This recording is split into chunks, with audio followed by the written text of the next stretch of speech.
2026년 1월 세계가 숫자 하나를 발표했습니다. 전 세계 126개국 121만 명이 동일한 시험대에 올랐고 그 결과는 단 하나의 나라를 정점에 세웠습니다. 대한민국이었습니다. 평균 IQ 106.97점, 사상 최초 세계 1위였습니다. 그런데 이 발표가 나오기 한 달 전 지구 반대편에서는 일론 머스크가 태극기를 자신의 SNS에 걸었습니다. 한국의 AI 반도체 인재들을 향해 테슬라로 오라고 직접 손을 내밀었고 마이크론은 연봉 2억 원을 제시하며 한국 엔지니어 쟁탈전에 뛰어들었습니다.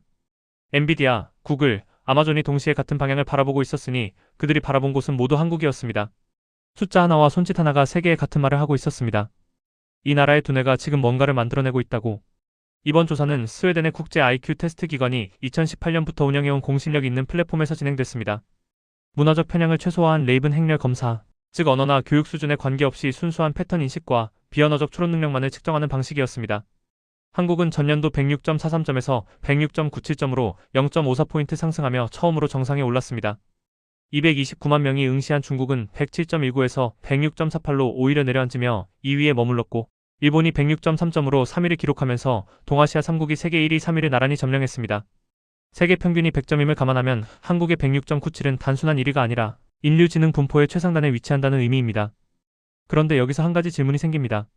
높은 IQ는 어디서 오는 걸까요? 전 세계 인구의 0.2%에 불과한 유대인이 노벨상 수상자의 22%를 차지한다는 사실은 이미 잘 알려져 있습니다. 그 배경을 추적한 연구자들은 아슈케나지 유대인에게서 흥미로운 단서를 발견했습니다. 유타대학교 코크렌 박사팀의 연구에 따르면 아슈케나지 유대인 집단에서 높은 비율로 나타나는 테이삭스병 같은 유전 질환이 역설적으로 뇌세포의 특정 회로를 과활성화시켜 평균보다 12에서 15포인트 높은 지능과 연관된다는 분석이 나왔습니다. 그러나 연구자들이 더 주목한 것은 유전자보다 역사였습니다.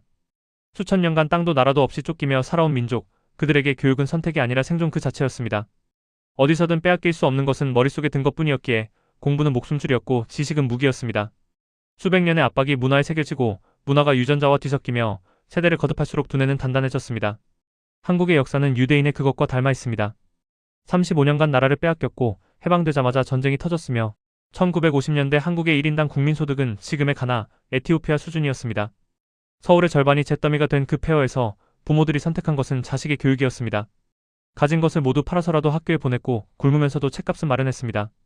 빼앗기지 않는 것, 폭격으로도 불타지 않는 것, 어디를 가도 가지고 갈 수 있는 것, 그것이 공부라는 사실을 한국인은 뼛속 깊이 알고 있었습니다.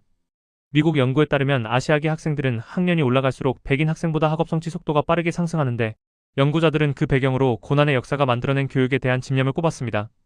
고난이 문화를 만들고 문화가 습관을 만들고 습관이 수십 년 쌓이면 결국 유전자에 새겨진다는 것입니다. 106.97이라는 숫자는 어느 날 갑자기 생겨난 것이 아니었습니다. 그 두뇌가 지금 가장 첨예하게 맞닿아 있는 곳이 반도체입니다. 구체적으로는 HBM, 즉 고대역 폭메모리입니다.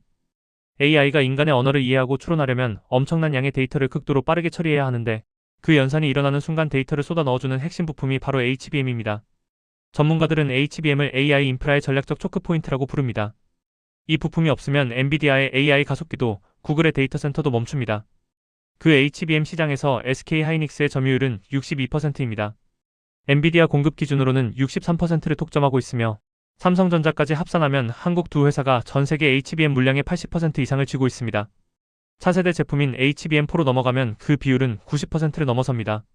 젠슨 황 엔비디아 CEO가 SK하이닉스 전시 부스를 직접 찾아가 HBM4를 잘 부탁한다고 말했고 최태원 SK 회장은 방미 기간 젠슨 황에게 메모리를 못 줘서 미안하다고 했습니다. 세계 최강 반도체 기업이 한국에 공급을 부탁하고 한국은 수요를 다 맞춰주지 못해 미안하다고 말하는 시대가 된 것입니다. 뱅크 오브 아메리카는 2026년 메모리 반도체 슈퍼사이클을 1990년대 이후 최대라고 정의했으며 SK하이닉스 단독 영업이익이 최대 145조 원에 달할 것으로 전망됩니다. 삼성 DS 부문까지 합치면 두 회사의 합산 영업이익 전망치는 250조 원을 상회합니다. 반도체만이 아닙니다. 같은 두뇌가 설계한 무기들이 지금 유럽의 평원을 달리고 있습니다. 2025년 한국의 방산 수출액은 152억 달러, 우리 돈으로 22조 원을 기록하며 전년 대비 60% 이상 폭증했습니다. 수출 대상국은 2022년 7개국에서 2025년 16개국으로 확대됐습니다. 폴란드는 미국 에이브람스도 독일 레오파르트도 아닌 한국의 K2 전차를 선택해 9조 원 규모의 계약을 체결했고 루마니아 역시 같은 선택을 했습니다. 공산권 국가 베트남이 러시아제 무기 대신 K9 자주포를 선택한 것은 역사상 최초의 일이었습니다.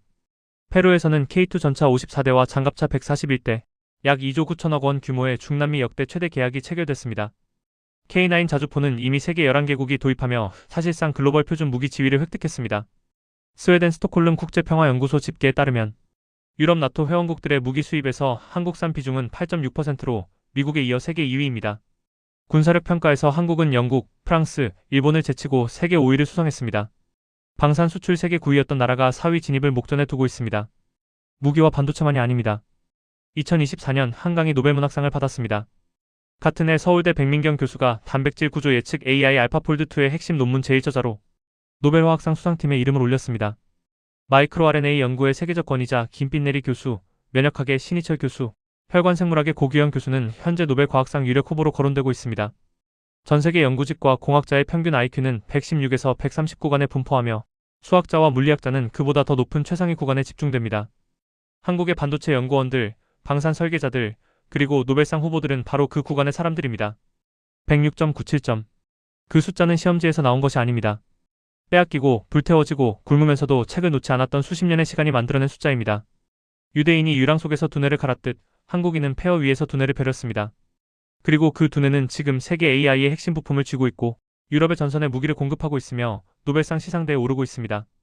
반도체 슈퍼사이클의 중심에 한국이 있고 방산 재편의 수혜자에 한국이 있으며 과학의 최전선에도 한국이 있습니다. 106.97은 숫자가 아닙니다. 한민족의 생존 본능이 수십 년에 걸쳐 쌓아 올린 증명서입니다. 그리고 그 두뇌는 지금 세계 AI의 핵심 부품을 쥐고 있습니다. 유럽의 전선에는 한국인이 만든 무기가 달리고 있습니다. 노벨상 시상대에도 한국인의 이름이 올라가고 있습니다. 방산 재편의 수혜자에도 한국이 있고 과학의 최전선에도 한국이 있습니다. 빼앗기고 불타고 굶으면서도 책을 놓지 않았던 시간들이 만들어낸 결과입니다. 유대인은 유랑 속에서 두뇌를 갈았다면 한국인은 폐허 속에서 두뇌를 성장시켰고 또한 우리 자신을 성장시켰습니다. 106.97. 그 숫자는 시험지에 나온 것이 아니라 한민족의 생존 본능과 우수성, 그리고 수십 년에 걸쳐 쌓아 올린 땀방울의 결과가 106.97이라는 증명서입니다.